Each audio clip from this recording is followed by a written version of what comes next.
ma chaîne. Si c'est votre première fois, la première vidéo que vous écoutez, je vais vous inviter à vous abonner parce que je fais environ une vidéo par semaine au minimum. Donc, si vous voulez être informé des nouveaux contenus, vous pouvez également enclencher la cloche. Puis si vous aimez ce que je fais, n'hésitez pas à me faire un pouce, ça va vraiment m'encourager. Donc aujourd'hui, je fais une vidéo un petit peu improvisée parce que j'ai eu une commande spéciale. En fait, j'ai mes sœurs qui vont faire leur jardin. Je vais les aider cette année au potager et elles m'ont demandé d'avoir certaines fines herbes. Donc, je vais partir des fines herbes pour elles. Donc, ce que je vais faire, elles m'ont demandé du persil. C'est sûr que le persil, je ne vais pas le faire aujourd'hui parce que je vais devoir le faire tremper 24 heures avant de pouvoir le semer. Donc, je vais le faire demain. Par contre, ce que je vais faire aujourd'hui, c'est de la ciboulette et également du thym. Donc, c'est les 3 fines herbes que je vais faire pour mes sœurs et le persil demain. Et puis, pour moi-même, je vais me faire des fleurs de camomille. J'ai envie d'essayer ça cette année. J'ai également essayé, il y a des oignons à botteler. Il y a aussi mes sœurs qui veulent, c'est vrai, des oignons à botteler, donc des oignons verts. Et je n'ai jamais essayé cette sorte-là, McKenzie organique biologique. Donc, je vais essayer celle-là. Habituellement, je prends ceux de l'Écoumène. Et je tente pour la première fois aussi de l'herbe à chat parce qu'au mois de décembre dernier, on est allé chercher une petite chatte, excusez-moi, Savannah F5. Donc, j'ai fait une vidéo d'ailleurs avec elle là, sur sa page Léa la Savannah, voir si elle aimait l'herbe à chat, puis elle a quand même eu une bonne réaction. En fait, les Savannahs, ce sont des chats qui sont chasseurs, ils descendent des cervales et des animaux d'Afrique. Donc, ils ont l'instinct de chasseur, puis l'herbe à chat, bien, ça a un peu augmenté son instinct de chasseur l'espace de quelques minutes. Donc, j'ai envie d'en faire pour elle, voir si ça va bien fonctionner, lui faire son petit plan à elle. Donc, voilà ce que je vais faire aujourd'hui. Donc, je vais commencer premièrement par les semis que je fais pour mes sœurs. Ce que je fais, c'est que je prends, vous savez, hein, si vous avez déjà regardé mes vidéos, que j'aime ça récupérer. Donc, je prends un petit contenant comme ça qui avait des tomates à l'intérieur, des tomates du Canada. Donc, je les réutilise. Ils sont déjà perforés dans le fond, donc c'est parfait pour le drainage de l'eau. Et puis, je vais pouvoir garder le dessus pour faire comme une mini-serre, même s'il y a des petites ouvertures d'aération sur le dessus. Puis, éventuellement, ce que je fais, c'est soit que je pourrais juste l'ouvrir ou que je vais couper tout simplement et garder juste le contenant quand j'aurai plus besoin là, de la mini-serre, c'est-à-dire quand les graines vont avoir germé. Donc, voilà. Ce que je vais faire, je ne vais pas vous montrer, là, j'ai déjà préhumidifié mon terreau. Ceux que c'est la première fois là, qui assistent à une de mes vidéos et qui ne savent pas comment mouiller le terreau, l'humidifier avant de pouvoir semer ses graines, je vais vous mettre en fiche en haut ici une vidéo dans laquelle je vous montre comment faire, comment je montre aussi que ça prend de l'eau température pièce et que d'ailleurs, si vous prenez l'eau du robinet, qu'elle soit tiède. Et bien sûr, si vous avez mettre du chlore dans votre eau, à ce moment-là, le laisser 24 heures là, pour décanter le temps que le chlore s'évapore. Donc voilà. Donc moi, j'ai déjà préhumidifié ma terre. En fait, ce qui est bien, c'est quand on presse la terre, que ça puisse rester en petite motte. On pourrait mettre peut-être un petit peu plus d'eau, mais ça va être satisfaisant quand même. Donc, ce que je fais, comme à l'habitude, je remplis mon contenant de terreau. C'est toujours les mêmes étapes. Hein? Fait les semis. Mettre comme ça pour être sûr que vous voyez bien. Et pour l'angle de caméra, j'essaie le nouvel angle, donc vous me direz si c'est appréciable ou si vous aimiez mieux quand j'étais plus en angle de côté pour que vous puissiez voir là, ce que j'avais sur mon comptoir. Donc, j'ai mis mon terreau. Ce que je vais faire, c'est que je vais venir légèrement le tasser. Pas trop fort, ne pas faire du béton comme toujours. Donc, on pèse légèrement pour que les graines soient vraiment en contact avec le terreau. Ce que je vais faire, moi, vu que j'ai mes 2 sœurs, je vais tout simplement mettre, j'écris ciboulette ici. Donc, je vais le mettre à l'intérieur ici. Et voilà. Donc, la ciboulette va être de ce côté-ci. Et de l'autre côté, on va retrouver les oignons à botteler, les oignons verts. Donc, vu que ça va vraiment beaucoup se ressembler, je fais une petite séparation comme ça au centre. Donc, si je commence par la ciboulette, vous allez voir qu'il s'agit de toutes petites graines de rien noires. Voilà. Donc, une fois qu'ils vont être dans le terreau, on risque de plus vraiment les voir, là, les graines. Ce que je vais faire, c'est que je vais les semer à la volée, c'est-à-dire que je vais juste saupoudrer. Moi, ce que je fais pour saupoudrer, en fait, c'est que je les fais rouler dans mes mains comme ça. De cette façon-là, je sens les graines tomber. Donc, c'est plus facile de savoir combien de graines est-ce qu'on met. Donc, on les sème à la volée un petit peu partout. Une fois qu'on a fait ce sens-là, On peut y aller dans l'autre sens, comme ça. Je vais tout mettre celle que je vous ai montrée sur ce côté-ci. Et voilà. Et de l'autre côté, je vais faire mes fameux oignons à botteler, qui sont des oignons verts.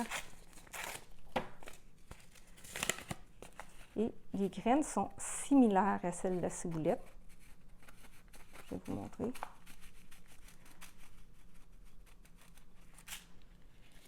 Et voilà. Elles sont peut-être légèrement plus grosses, mais elles se ressemblent vraiment. Donc, même chose, je le fais à la volée, je saupoudre. J'essaie de les mettre le plus distancié possible, mais encore là, c'est pas vraiment grave.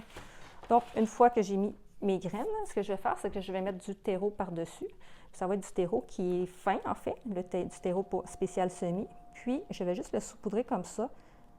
Une mince couche. Moi, je dis que c'est souvent 2 fois l'épaisseur de la graine. Donc, on ne sait vraiment pas beaucoup. Si vous avez vu que c'était des très petites graines, donc on en met un petit peu. Moi, je mets du terreau sec aussi, là. Je trouve que c'est plus facile de mettre une couche fine quand il est sec, alors que dans le fond, j'ai mis du terreau humide. De toute façon, je vais venir l'humidifier sur le dessus. Donc, voilà, une légère couche comme ça. Et par la suite, je vais juste revenir. Au moment où je vais enlever le terreau, parce que ça va faire plein de terreau partout dans la maison quand je vais fermer ça. Je vais juste venir tapoter légèrement, juste mettre le terreau en contact avec la graine. On n'a pas besoin de le faire très fort parce qu'en mettant l'eau par la suite, en arrosant, ça va déjà venir taper la terre. Donc, voilà. Et dernière étape, comme je fais toujours, je vais juste venir humidifier, en fait mouiller le dessus. Premier arrosage, moi je mets beaucoup d'eau parce que souvent, je ne vais pas réarroser avant la levée, bien souvent. À moins que le terreau devienne pâle et que je vois qu'il a cruellement besoin d'eau. Donc voilà. C'est fait, c'est pas plus long que ça. Comme vous voyez, c'est très facile de faire des semis. Donc, j'ai déjà mon étiquette. Ce que je vais faire, c'est que je vais le fermer. Je vais le mettre de côté. Et voilà. Donc, maintenant, ce qu'il me reste à faire, je vais faire ma camomille. La camomille, je vais la faire, je n'ai pas besoin de beaucoup. Je n'ai pas beaucoup d'espace. Oh, désolée pour le mouvement. Je n'ai pas beaucoup d'espace dans mon potager, alors je vais le faire dans un petit pot de yogourt comme celui-là. Juste vous dire aussi, j'ai fait une vidéo là, pour savoir comment récupérer les graines de tomates. Mais ce que je fais aussi, dernièrement, j'ai mangé des mûres et puis j'ai récupéré les graines dans mes mûres. Tu sais, il y a toujours des graines qui nous restent dans les dents là, quand on mange des mûres, mais c'est ces graines-là que j'ai récupérées. Vous auriez dû me voir faire... Là, ce qui est le fun, dans le fait que vous ne voyez pas mon visage et que vous ne me voyez pas en train de faire ça, mais ça, vous pouvez vous l'imaginer. Mais quand je fais ça, puis qu'il y a des gens autour de moi, puis que je me mets à cracher mes graines, ça fait un peu spécial. Mais comme vous savez, ceux qui écoutent mes vidéos, c'est que j'aime ça faire des tests. Donc, même s'il s'agit de graines, je ne sais pas d'où proviennent les graines bien souvent. Je prends juste ça, des fruits que je trouve super bons. Alors, j'ai décidé, c'est la première fois que je fais ça pour les mûres. Donc, je vais voir qu'est-ce que ça donne. Et pour les mûres, il faut les mettre à tremper 24 heures. Et après ça, ça lui prend une stratification également. Donc, les mettre à froid pour une période de 4 semaines. Donc, pour un mois, ce que je vais faire, c'est que je vais les mettre entre 2 papiers essuie-tout humides. Je vais les mettre au frigo pendant 4 semaines, puis par la suite, je vais les mettre en terre à une température après ça de 20 degrés, une température normale. Puis je vais voir si ça réussit à germer. Si ça fonctionne, c'est sûr que je vais vous faire un suivi là-dessus. Donc, voilà. Donc, je vais prendre mon petit format ici. Il faut les perforer dans le fond. Là, je n'ai pas apporté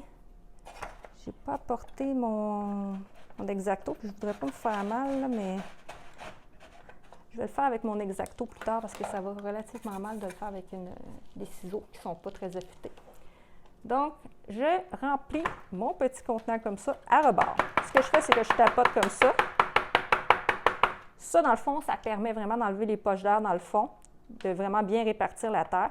Puis après ça, je vais juste tapoter sur le dessus, faire un lit de semences, donc une surface qui est plate pour que la graine soit en contact et en même temps qu'elle n'enfonce pas quand on va l'arroser. Donc, si on ne tape pas un petit peu la terre, mais il y a une possibilité que les petites graines s'enfoncent à ce moment-là dans le terreau. Donc, on le fait encore là, pas trop fort. Voilà. Et puis, ma camomille, elle est ici.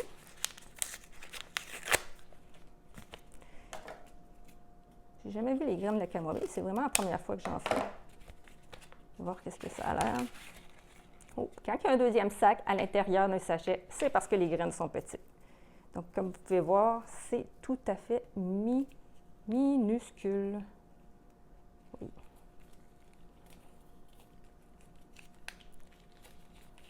Donc, on va y aller aussi à la volée, petites comme ça. Hein?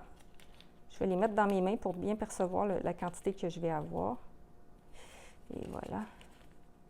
Ça va m'en faire beaucoup. Donc, on a des petites graines comme ça et on va parsemer comme ça. On les voit bien, par exemple, sur le terreau, comme ils n'ont pas la même couleur. Donc, on peut voir un peu la densité qu'on a mis. On en met tout le temps en plus de toute façon parce que ça ne veut pas dire que tous les graines vont germer. Donc, il y en a vraiment beaucoup. Et ensuite, là, je vais saupoudrer vraiment d'une fine couche, là, vraiment petite. Je ne serais même pas obligée de remettre du terreau tellement que les graines sont petites. Donc, juste une petite fine couche. Okay. On va les saupoudrer comme ça. Et on fait attention qu'il n'y ait pas de gros morceaux, comme s'il y a un morceau de bois. Légèrement comme ça, voilà.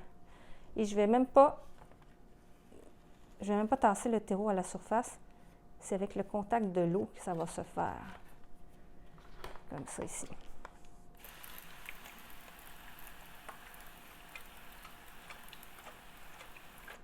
Et voilà.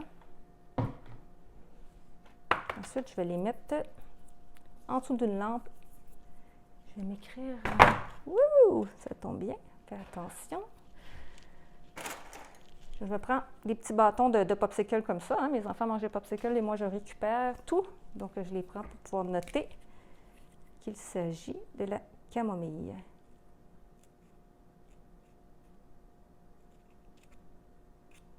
Et voilà. Je mets mon petit bâton et je vais garder ça pour tantôt. Maintenant, je veux faire de l'herbe à chat pour mon chat. Donc, ce que je vais faire, c'est que je vais prendre une petite barquette de champignons comme ça. Ils sont déjà perforés parce que je les ai utilisés l'année dernière. Donc, ceux-là, je n'ai pas besoin de les faire devant vous. Donc, je vais la remplir comme je fais toujours, là, dans le fond.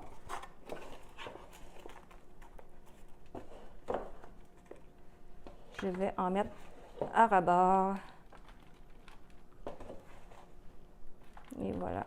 Et là, je peux tout simplement faire ça comme ça pour tasser comme il faut. Ça fait ressortir en même temps les gros morceaux de bois, hein, comme on peut voir.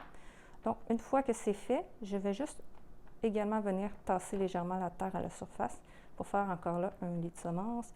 En fait, tous les semis se ressemblent. Hein. À part, des fois, la graine, comment la préparer. Comme je vous ai dit, il y a des graines qui demandent à être trempées.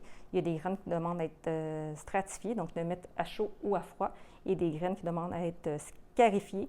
Hop, il y a un gros morceau de bois ici. Scarifié, qui est de user finalement l'enveloppe de la graine pour permettre une germination. Donc, voilà. Donc, je vais voir qu'est-ce que ça a l'air, la graine, pour me dire un petit peu de quelle façon est-ce que je vais faire. Oh, c'est des grosses graines, comme on peut voir. Donc, je vais en mettre quelques-unes. Ce que je vais faire différent cette fois-ci. Je vais prendre un petit bâton. Et je vais me faire des lignes.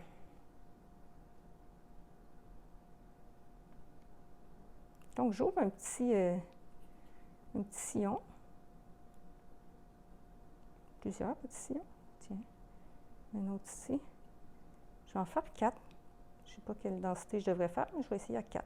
Ça me semble logique. Hein, des fois, il faut s'écouter. Hein, puis si ça ne fonctionne pas, ce n'est pas plus grave que ça. Hein, on peut toujours recommencer. En fait, de l'herbe à chat, c'est de l'avoine. Voilà. Donc, on va mettre nos petits grains à l'intérieur de notre sillon. Je les mets, moi, de côté, parce que je ne sais pas si la graine va sortir par en haut ou par en bas, de quel côté ça va sortir. Donc, dans ce temps-là, je les mets de côté. Je ne prends pas de chance. Donc, j'en mets 4 par lignée pour la grosseur d'un barquette de champignons. Je les distance un petit peu, je ne les mets pas trop denses. Encore là, je ne sais pas le résultat, donc j'y vais comme je le sens, au ressenti.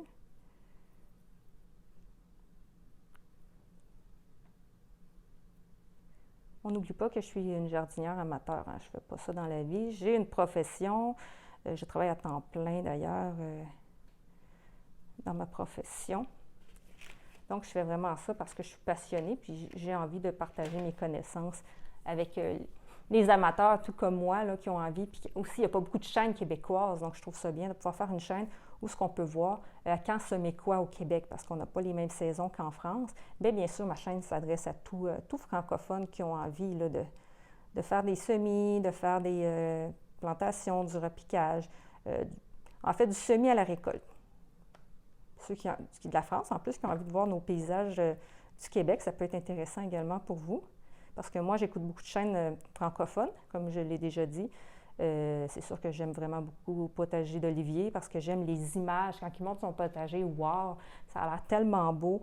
Je pense que j'écoute vraiment juste pour ça. Les informations, je les connais pas mal déjà, mais je trouve ça fun à regarder les images. Puis pareil, j'écoute la chaîne French Homestead, qui est francophone, qui a peut-être un petit peu moins d'abonnés qu'Olivier, mais que je trouve intéressante parce qu'elle a des volailles aussi. Moi, je n'ai pas de volailles, mais j'aimerais ça, je pense, un jour, peut-être l'année prochaine, avoir un petit poulailler, 2-3 poules. Aussi, je trouverais ça le fun de voir les enfants s'en occuper. Quoique, ils disent toujours qu'ils vont s'en occuper au début, comme avec le chat, qu'ils doivent changer la litière. Et puis finalement, bien, c'est maman ou papa qui se retrouvent à faire le travail le plus souvent. J'ai vraiment envie d'essayer ça, d'avoir nos propres œufs, de pouvoir utiliser après ça le fumier dans le jardin. Donc, un petit cercle si on veut. Donc, peut-être que je l'essaierai l'année prochaine. C'est sûr qu'au Québec, c'est plus difficile parce qu'en France, même si c'est un peu frais l'hiver, nous, c'est pas froid, c'est fret, comme on dit au Québec. Puis, on a beaucoup de neige. Donc, ça va me prendre une lampe chauffante. Ça va me falloir un espace qui va être chauffé pour les poules.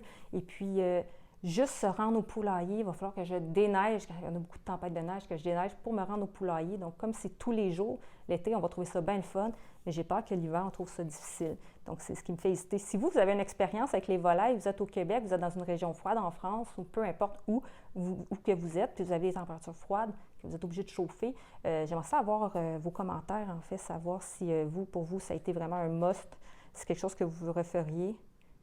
Hop, un autre gros morceau de bois. Donc voilà, là, je parle, mais j'arrête de travailler. Donc, je viens de faire mes semis d'herbe à chat. Je les arrose tout simplement comme ça.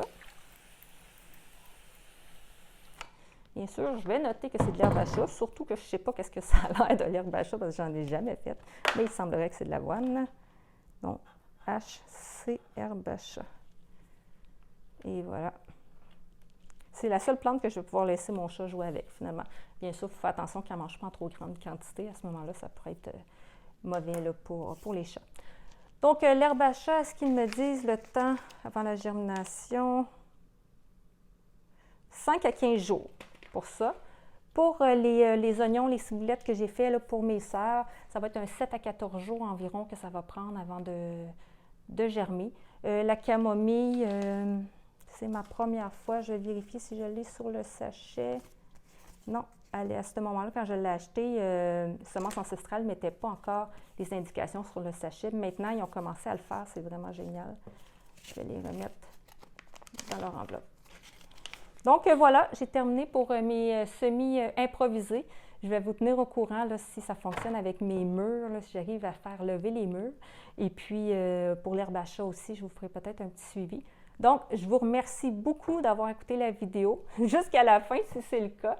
Si vous aimez ce que je fais, n'hésitez pas à m'encourager en faisant un pouce. Vous pouvez vous abonner aussi à la chaîne, parce que comme ça, vous allez être informé, comme je disais au début de la vidéo. Pour s'abonner, en fait, il faut juste pouvoir entrer, il faut que vous ayez un compte avec Google. Donc, vous avez juste à vous connecter. À ce moment-là, vous allez pouvoir aimer vous abonner, en fait, aux vidéos, aimer les vidéos. Donc, voilà.